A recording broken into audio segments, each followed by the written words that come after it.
Boa noite, eu sou o Eric Mendonça. Boa noite, eu sou o Lúcio Flávio. Sejam muito bem-vindos a mais uma edição do Nacional Jornal.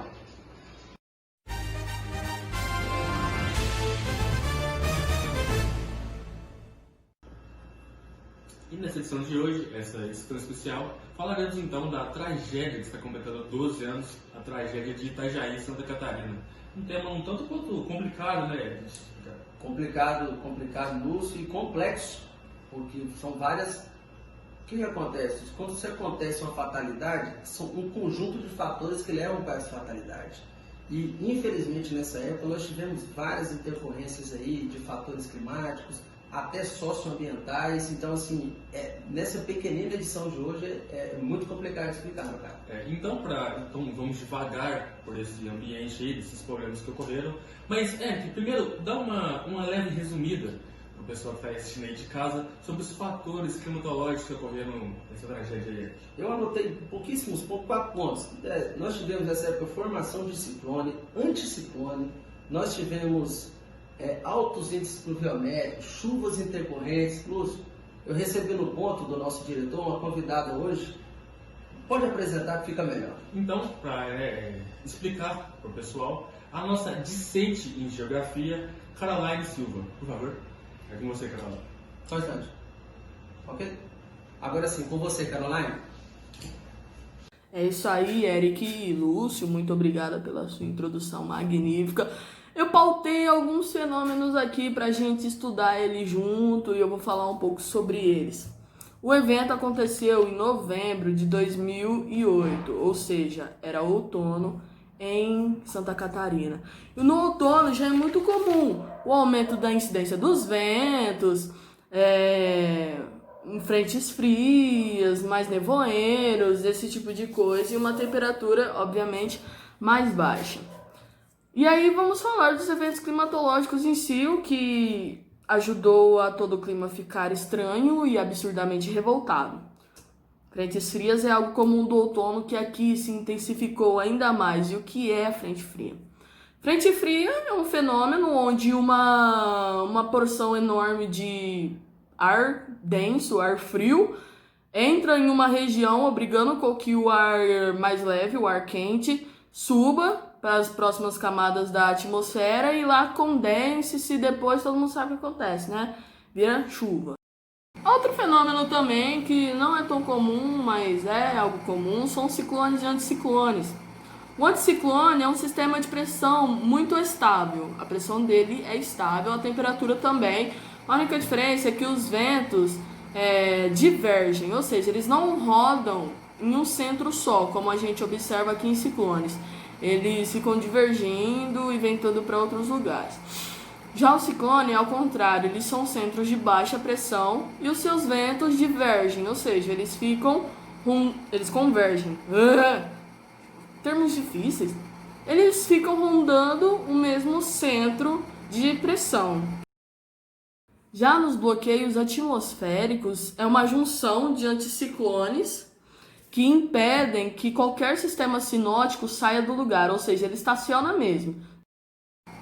E não menos importante, vamos falar da ação do El Niño e da Laninha. A gente não sabe de onde veio, nem porque ele está aqui, mas ele está e vamos estudá-lo hoje. O que acontece? Em eventos normais, as precipitações formadas no Oceano Pacífico seriam carregadas através dos ventos alísios até a Oceania, enquanto na costa da América haveria ressurgência, que nada mais é que quando águas frias do fundo emergem, vêm para a superfície, deixando a temperatura dessa linha do globo um pouco mais fria. O El Niño acontece quando há uma menor incidência desses ventos alísios, eles se enfraquecem, logo as precipitações não chegam na Oceania, enquanto na América não há ressurgência, ou seja, não há aquele resfriamento básico e fica tudo mais quente ali. Já o Laninha é ao contrário, a incidência desses ventos alísios são ainda maiores e a ressurgência aqui também é ainda maior, ou seja, deixa mais frio. Em anos de El Niño a gente tem as maiores temperaturas e em anos de Laninha a gente tem as menores temperaturas. E agora eu passo a palavra aqui para o nosso querido Eric e Lúcio fazendo o seu bom trabalho. Muito obrigado, Caroline. Mas que você tinha dito antes, né, que além desses fatores aí, tiveram também as consequências, né, consequências econômicas e ambientais ali na região. O que você tem para falar disso aí? Fazendo uma adendo, primeiro, Caroline sempre brilhante, a Lúcia. É brincadeira inteligente essa menina, né? Ela é muito boa. Então, as perdas humanas, assim, lamentável, né? Chegando na casa das centenas, mais de 1 milhão de pessoas foram afetadas, desabrigadas, enfim. O Porto de Itajaí praticamente destruído. Para quem não conhece o Porto de Itajaí, um dos portos mais importantes do país, está disputando ali com o Porto de Santos. E enfim, imaginamos, 85% da cidade inundada. Realmente é um número extraordinário, extraorbitante, né, para uma cidade que é consideravelmente grande, né. Mas para explicar melhor as consequências aí da tragédia, temos o nosso querido assistente Neto, que vai explicar aí para vocês. É com você, Neto. Será que tá pronto? Só instante. Tá. Neto, tá contigo, garoto. Boa tarde, Luz. Boa tarde, Eric. De fato, a enchente em 2008 foi uma tragédia sem precedentes. Um evento de tamanha magnitude nunca antes havia sido visto no Vale do Itajaí. Mas para entender melhor a escala e a separação categórica dos danos, vamos estudar a diferenciação entre os tipos de estrago que uma enchente pode causar. Em primeiro lugar, existe a separação de danos tangíveis e intangíveis, sendo os danos tangíveis aqueles que podem ser representados através de custeio monetário, e os danos intangíveis são danos de caráter mais subjetivo e de difícil medição. Em segundo lugar, existe a separação entre danos diretos e indiretos, sendo o dano direto aquele responsável pelo contato direto com a enchente, como o número de pessoas desalojadas ou desabrigadas, o número de perca da vida humana ou a deteriorização de bens materiais, enquanto os danos indiretos são responsáveis pela paralisação dos serviços econômicos ou por prejuízos a longo prazo. Os dados que irei apresentar agora foram apresentados pelos municípios à Defesa Civil do Estado. De 48 municípios, 27 decretaram situação de emergência e 12 decretaram calamidade pública. Os danos diretos contabilizam mais de 40 mil desabrigados e desalojados. E o número de mortes atingiu a casa das centenas. 116 pessoas morreram. O custo de danos materiais ultrapassa 1 bilhão e 300 milhões de reais aos serviços públicos. Os danos indiretos representam perdas ambientais que são referentes à erosão e deslizamento de solo.